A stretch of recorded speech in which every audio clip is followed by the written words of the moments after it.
अभ्यास का महत्व। प्राचीन समय में विद्यार्थी गुरुकुल में रहकर ही पढ़ा करते थे। बच्चे को शिक्षा ग्रहण करने के लिए गुरुकुल में भेजा जाता था। बच्चे गुरुकुल में गुरु के सानिध्य में आश्रम की देखभाल किया करते थे और अध्ययन भी किया करते थे। वरदराज को भी सभी की तरह गुरुकुल भेज दिया गया। वहाँ आश्रम में अपने साथियों के साथ घुलने मिलने लगा, लेकिन वह पढ़ने में बहुत ही कमज़ोर था। गुरुजी की कोई भी बात उसके बहुत कम समझ में आती थी। इस कारण सभी के बीच वह उपहास का कारण बनता है। उसके सारे साथी अगली कक्षा में चले गए, लेकिन वो आगे नहीं बढ़ पाया। गुरुजी ने भी आखिर हार मानकर उसे बोला, बेटा वरदराज, मैंने सारे प्रयास करके देख लिए। अब यही उचित होगा कि तुम यहाँ अपना समय बर्बाद मत करो। अपने घर चले जाओ और घर वालों की काम में मदद करो। वरदराज ने भी सोचा कि शायद विद्या मेरी किस्मत में नहीं है, और भारी मन से गुरुकुल से घर के लिए निकल गया। दोपहर का समय था। रास्ते में उसे प्यास लगने लगी। इधर उधर देखने पर उसने पाया कि थोड़ी दूर पर ही कुछ महिलाएं कुएं से पानी भर रही थीं। वह कुएं के पास गया।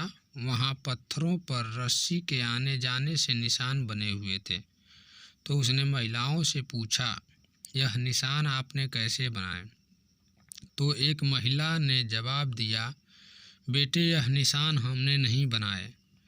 यह तो पानी खींचते समय इस कोमल रस्सी के बार बार आने जाने से ठोस पत्थर पर भी ऐसे निशान बन गए हैं।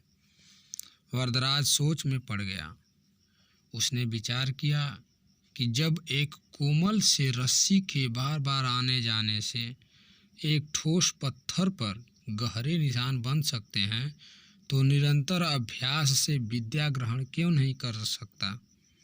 वरदराज ढेर सारे उत्साह के साथ वापस गुरुकुल आया और अथक कड़ी मेहनत की।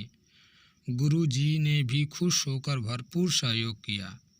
कुछ ही सालों बाद यह मंदबुद्धि बालक वरदराज आगे चलकर संस्कृत का बहुत बड़ा व्याकरण का महान विद्वान बना, जिसने लघु सिद्धांत कौमुदी, मध्य सिद्धांत कौमुदी, सार सिद्धांत कौमुदी, गिर्वाण पद मंजरी की रचना की। शिक्षा। दोस्तों, अभ्यास की शक्ति का तो कहना ही क्या है।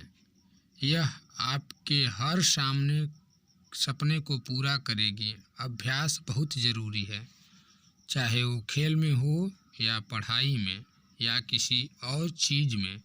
बिना अभ्यास के आप सफल नहीं हो सकते हो।